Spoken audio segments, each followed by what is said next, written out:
Well, hey there. It is day 67 of 84 days of the artist's way. I missed yesterday. There, I said it. So, as I talked about in my video 2 days ago, I talked about my remaining block, which for me was using marijuana to, I was gonna say numb myself, but it's not that. I think what it was doing was it was keeping this energy at bay that is the energy that I've been trying to access, but it has been feeling like anxiety.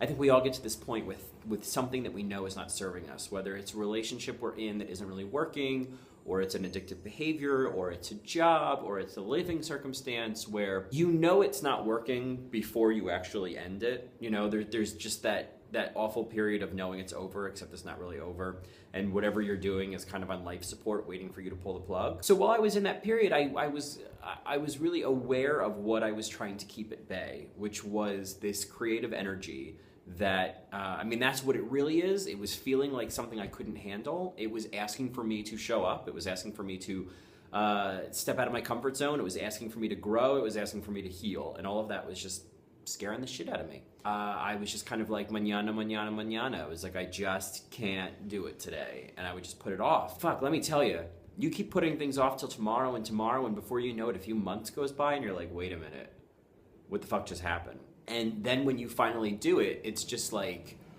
oh my God, thank God. I'm so relieved. I've made that change. But now I'm in this entirely new frontier. It is tough. I think anything that you let go of, that you've been leaning on in some way, there is that sense of emptiness, or that sense of fear, or that sense of like reality shifting, which, right, isn't that what this whole 84 Days of the Artist's Way is all about, right? It's about shifting my reality. And this is shifting my reality in a big way. But the thing that I appreciate about it is when we engage in these kind of addictive numbing behaviors, and again, this is something that Julia Cameron talks about in week 11 of The Artist's Way. It's that thing we're still holding on to. It's that thing that we feel righteous about holding on to, I think, which is a really smart way to think about it. As a creative block, once you move it out of the way, it's the experience then of discovering what has been held back behind it. I think in an ideal world, what has been held back behind it is this like surge of inspiration and the surge of ideas and the surge of energy. But that's usually not what it actually is, because everything that you've been holding back behind this block has started to stagnate a little bit, and has started to, kind of either soften or harden in a way that makes it less of what it was before, and more of something else that looks like grief and looks like pain and looks like being super hormonal. It's kind of like if you've been keeping all of your emotions blocked behind whatever this is, they are waiting to come out.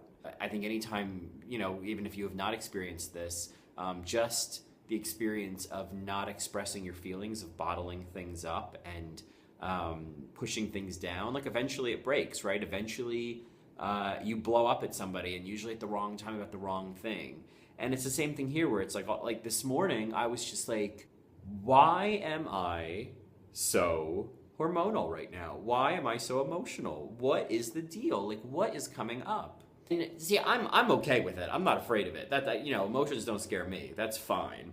And I think doing the Artist's Way has supported that. I think doing yoga has supported that. I think the goal of really, completing the Artist's Way, you don't really complete it, but showing up for it, and not showing up to week 11 and knowing what she's talking about and going, ugh, I'm not ready.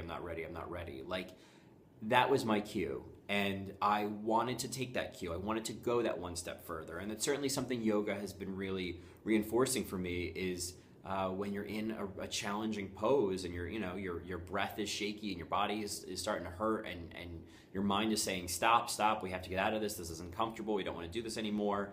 And you just try to see if you can go a little bit further, if you can sit with the discomfort a little bit more. And discomfort's different from pain. Discomfort is different from a warning that you're hurting yourself.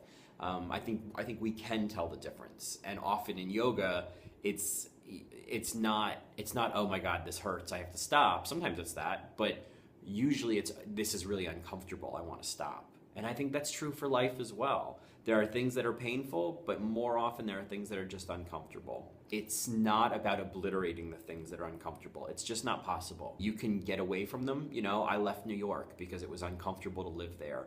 But that didn't solve anything.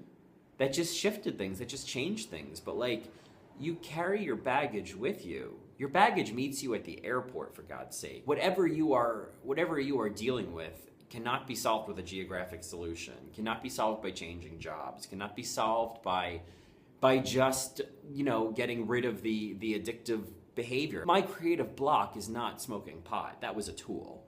My creative block is now free for me to really explore and for me to really push through, because what I feel this morning is this sense of like, there are things that I want to do, there are things that I need to do, there are steps I'm ready to take that still scare the shit out of me, but it's like, it is time to advance. And it is in that moment, it is there where there is the creative block, and there is the question of, do you move forward, or do you stay here, or do you go in that direction? What do you do? And I think that's really where dissolving the creative block is. I think removing the addictive behavior was really just unlocking the door to enter this process. But you know, what the fuck else am I doing? I might as well, right? That's how I look at it. It's like, that's what I'm here to do. It is what my job is right now. And anything else is a distraction and is a procrastination and is just pushing off and making harder something that I can start doing today. I really believe that I've been getting kind of the intuitive hit that like bold steps are returned with bold responses. You know, like the universe acknowledges bold steps. And it recognizes when you take a step towards it, and it takes 1,000 steps towards you. Not that I have this expectation, well, I did this, now I should have all these things happen. I just think that's naturally how it works. You just shift the energy in a big way, and the energy shifts. It's just a reaction. And that's really what is motivating me, is I just want to see what happens if I take this bold step, and if I really commit to it. So that's what today is. Anyway, I think that's all for today. So yeah, I will see you tomorrow for another day of 84 Days of the Artist's Way. All right, bye.